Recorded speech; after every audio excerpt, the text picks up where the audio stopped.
Yeah, get out of bed, you lazy bastard. G'day, ladies and gents, and welcome back to Star Citizen with Mags, and welcome to the patch 3.35 public test universe.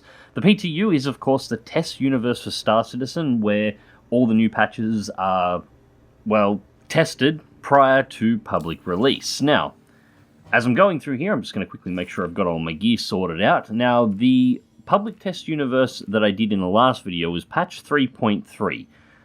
3.35 was intended to be included, however there was a few things that were just not quite ready and needed separate testing. So 3.3 has now gone live, along with OCS, or Object Container Streaming, which was the main feature added to patch 3.3 that allows for a much smoother game with a lot higher frame rates.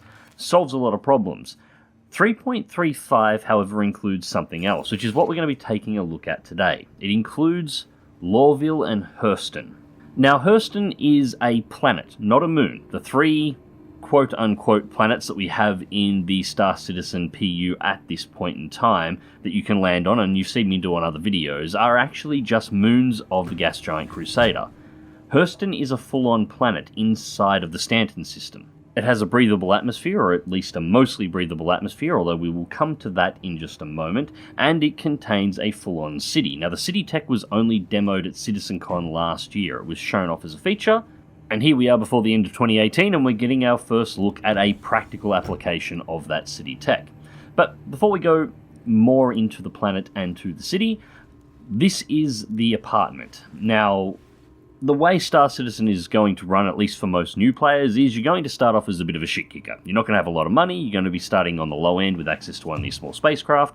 This is pretty normal, and you are likely going to be starting off with an apartment much like this one. This is an apartment in the city of Lorville. It's a pretty low rent joint, as you can see. Now, this will be fully customizable in the long run. You'll be able to have the room clean, dirty, and you've seen the little artifacts that you can get inside of the game, little model spaceships and so on. You will be able to place them around and personalize your space and make it look like whatever it is that you want it to look like. Within reason, there will be limitations. This is supposed to be a low rent apartment. You're not going to be able to turn it into, a room at a high-end hotel. Anyway, so we'll leave the room now, and yeah. The city of Lorville is not a great place. Hurston in particular isn't actually a great place.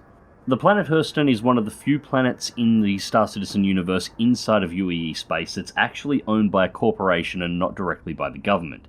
This planet is owned by Hurston Dynamics. It's established as, well, essentially a giant living quarters for Hurston employees, and, well, it's a company that, it's not much into the way of environmental conservation. As we can see here, pretty much the only clear and clean screen kept free of junk and completely untouched is the Air Quality Index, which is at the moment breathable, but wear respiration gear.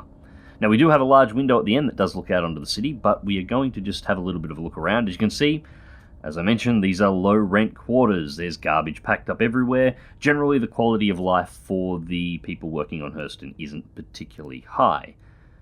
And as you're about to see, I'm one of those impatient people that has to keep clicking the call elevator button over and over again. And yes, I do this in real life too.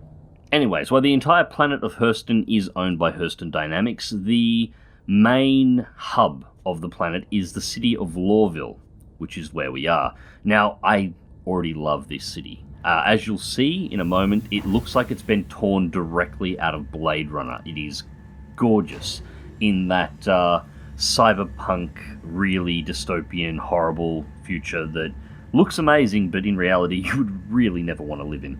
Now, to give you a bit of a breakdown of the geography for the area, the city of Lorville is located in or on the edge of a desert, very close to the coastline of one of the main continents, which is a heavily polluted area, rather toxic.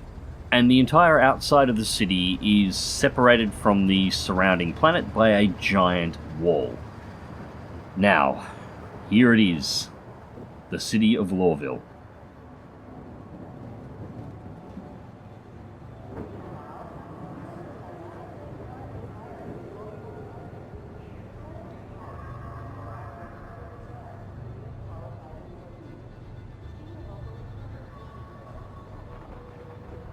Now, it's important to note that all of this exists within the game world. It's not a skybox. This whole city is actually present in 3D and you can fly over it. Now, you cannot access all of it at this time. Parts of it on ground level have been divided and broken up because there are certain areas of the city that currently aren't finished. The city itself is divided into several districts. We have the Workers' District, which is where we currently are, which contains all of the residences. You have Tessa Spaceport, which is the main spaceport for Lorville. It's where you access your ships and you fly out. That's actually where we're going to be going in this video. And there's the perimeter gate zones, which are a series of 6 gates around the perimeter of the city of Lorville that allow players to pass in and out of the surrounding biome into the city of Lorville.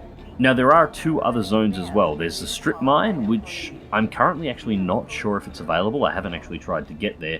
And the Central Business District, which I know is not currently available. It contains the headquarters for Hurston Dynamics, but will not be included until Alpha 3.4. It's one of the areas being worked on, because that's going to be a major quest hub. And on top of these, there are potential other areas which simply haven't been mentioned yet. Now, all of these different zones are not accessible from one to the other on foot alone. To get back and forth in between them, you have to take the transit system, which is why we're going to the Metro Centre. Yep, that's right, space trains. The entire area is linked together by a giant metro train network. And I'll be perfectly honest, I wish the trains in real life ran as accurately as these things do. They are timed down to the second. Now, there isn't just one train per line, there is a train roughly once every couple of minutes. You have a timer that sits above the door, as you can see, as I'll turn the camera around, there we go. The next train will be arriving in 30 seconds, so we just wait and it arrives, and then we'll get a timer that lasts roughly 1 minute until the train departs, and then it's on its way. Now, there's 2 stations here, one on this side, one on the other. One is for trains coming from the spaceport, one is for trains going to the spaceport. You see how this works. And once again, these trains are not a loading screen. If you are in your ship flying over the top of Lorville and you look down, you can see these trains running between the different zones. In fact, if you can get into a group with a player or a friend and get one of those markers that sits on them so you always know where their location is in comparison to you, as I said, right on time, you can see their marker inside of the train as the train is moving from point A to point B. It's kind of impressive. Now, you can sit down inside the train if you want. It only takes a couple of minutes to actually get to the station, so it's not a major thing, but you have the option. Now, unfortunately, here was a moment where I had a crash. This is the P.T.U., it is a test universe. The current patch is rather unstable. There is either a problem with OCS in this development build that's causing it to not unload things from memory, or a pure memory leak somewhere in the code. It is known, it is being investigated, it should hopefully be fixed, but unfortunately it limits the amount of time that you can actually spend in the game, and I had been in for quite a while up until this point, so there was a crash there. But, well, that's why it's the 3.35 patch and it's on the test server, and it's not included with the 3.3 live build. It's just not quite ready yet. Still, as you can see, this is a city we are moving past. Now, in this video, we're just going to have a look around the spaceport, and I'm going to do a very short takeoff and fly over the top of the city, because as you can see, we're here at night time. All of the planets and moons in Star Citizen have a rotational period, just like a real planet, although they are heavily accelerated for gameplay purposes, but it does mean that you do have to wait for the sun to rise. Now, I'm not entirely sure on how long the day-night cycle is on Hurston just yet, but it is larger than the moons that we've already got. I'm guessing it's probably going to be somewhere around 4 to 5 hours, so it's going to be about 2.5 hours until I get sunrise, because we are here not long after sunset at this point. And if I'm going to take a look around the biomes around the outside of the city, I want to do it with the sun up so we can actually see what the hell is going on, rather than just using the torch in my helmet. But anyways, that is the run through the metro. Now we're entering the outskirts of the starport. Again, you'll notice pretty much the same architecture here. This is the Hurston style of construction. You will notice it is cleaner around here though. The piles of garbage have gone away, there's now some plants, all the screens are now working, all of the lights are bright. It's still that black and yellow finish. And then we start getting a little bit of white as well, and this is one of the things that I wanted to show you here at the starport. For starters, we have the screens to the left where we can order our ships, but we now have this feature. Origin M50 Interceptor, 700,900 AUEC. You can now buy ships in the Star Citizen universe using in-game currency.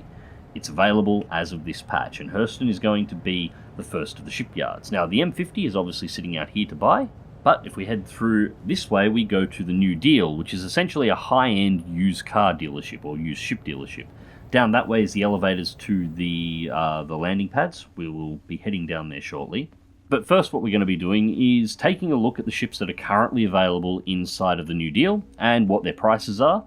And as far as I am aware, while these are the ships that are currently available in the 3.35 PTU, and will likely be the ships that will be available when 3.35 goes live, now we're going to have a look at the external ships too. That's the main inside showroom floor. This is the outside lot area for the larger ships. As far as I understand, however, SIG can essentially change these ships at any time. So if they suddenly want new ships to be flown, they can just make them available here to purchase. So first up, we have the Mustang, the new Consolidated Outlands Mustang Beta, 391,900 AUEC. This is essentially a starter ship, which is nice because this gives you a little bit of an idea on exactly what a new player starship is actually worth in Star Citizen in-game credits. That's the new Mustang model, although the wheel is clipped through the ground there a little bit. And this is the Roberts Space Industries Constellation Phoenix, which I actually just showed off in a very recent video. Now, these larger starships outside can take a little bit of walking around to find a context point to actually get the price. You can open them up and go inside of them, which is really nice, but you can't steal them, unfortunately. Yes, I tried. RSI Constellation Phoenix, 6,140,800 AUEC. So it's a little over a $6 million starship to actually own one of those. And I still think it's actually a quite pretty ship. I wouldn't pay real money for one of these, but assuming the in-game economy allows $6 million to be made relatively easily, I might pick one of those up. And then there is this big bastard. This is the Aegis Hammerhead. 21,429,600 AUEC. I don't think this is a ship that too many people are going to be picking up in the PU. It's quite to the pricey side, but having said that, it is a monstrous ship. It is a military vessel. It's a military corvette gunship covered with... I'm not sure what the hell was going on with my hair then. Covered with weapons, designed to melt fighters, and it requires an entire team to fly. And just to run up to the legs here and give you a sense of scale to the size of this goddamn thing, it's also one of the sexiest designs in Star Citizen as far as I'm concerned. That over there is actually the cockpit to the left. It's on the underside of the ship and it is entirely glass. So you have some of the best views in Star Citizen and some of the best views of the ground. So anyways, moving on from there, let's go inside the New Deal and actually have a look at the showroom floor. Now, the selection of ships in here is rather limited, although we do have another starter ship, and of course we have the M50 sitting outside the door, same as the foyer that we saw before. Exactly the same price, 700,900, which should be within reach of most people in the PU that spend a little bit of time playing. Now we have the 85X, the BMW convertible of Star Citizen at 616,000 AUEC. It's a sexy ship, but it doesn't really have any practical uses, which actually makes it exactly like a BMW convertible.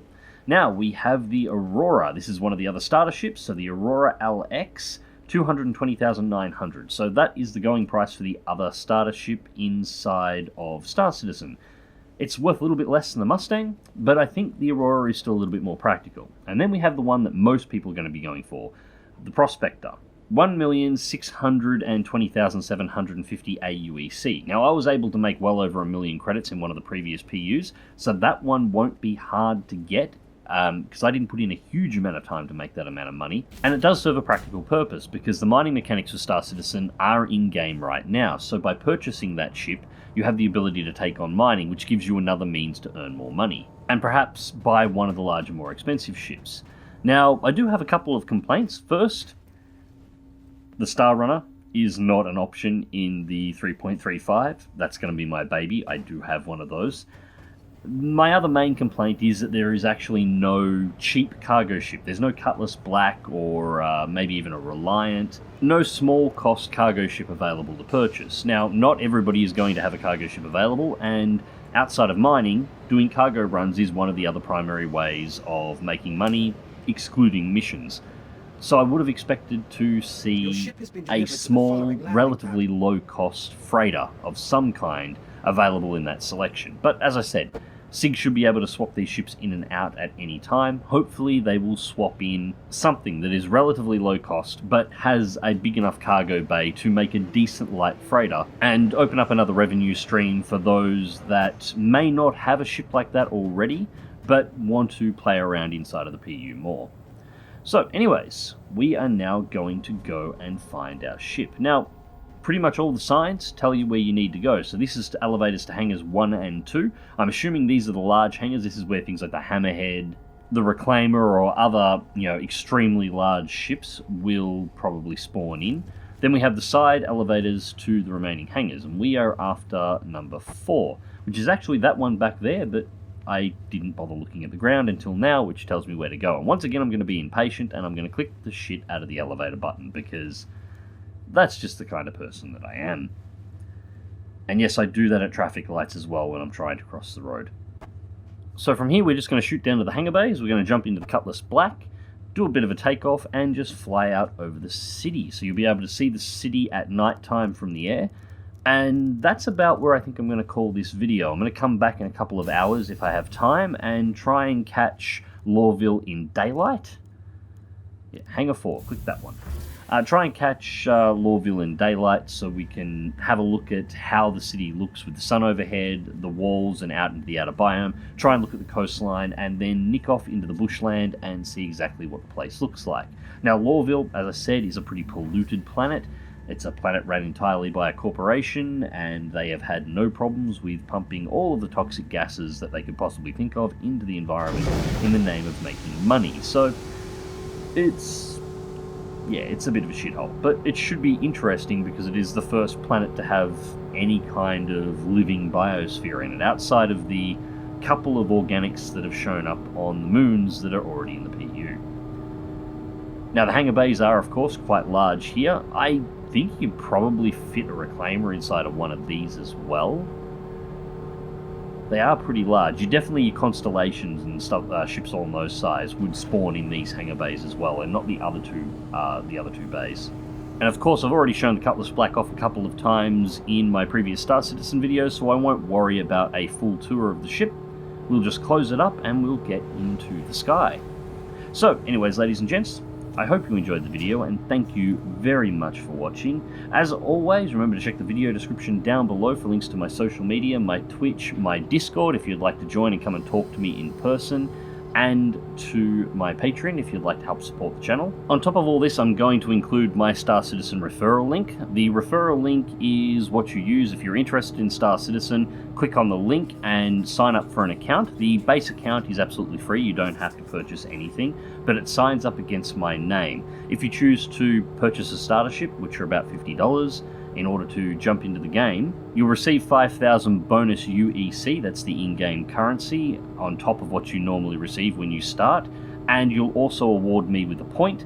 The more points that I gather up, eventually the referral program will give me access to newer ships, and I can use these ships to make more videos on Star Citizen for you guys to enjoy. On top of all this, you'll also find a link for my Star Citizen organization. Recruitment for the organization is completely open at this time, regardless of what you're interested in doing inside of the Star Citizen universe. We already have an organizations page that is set up, and a couple of posts, including one where you can list all the ships that you currently own and see what other members of the organization actually have. And if you're interested in flying anything that you may not be interested in purchasing for real money, just let us know and we'll organise a time that we can all jump onto a single server and somebody would be more than willing to spawn in the ships. Anyways, ladies and gents, this is Lorville at night time. Thank you very much for watching again. Until next time, remember to click that like button, share and subscribe if you would like to see more.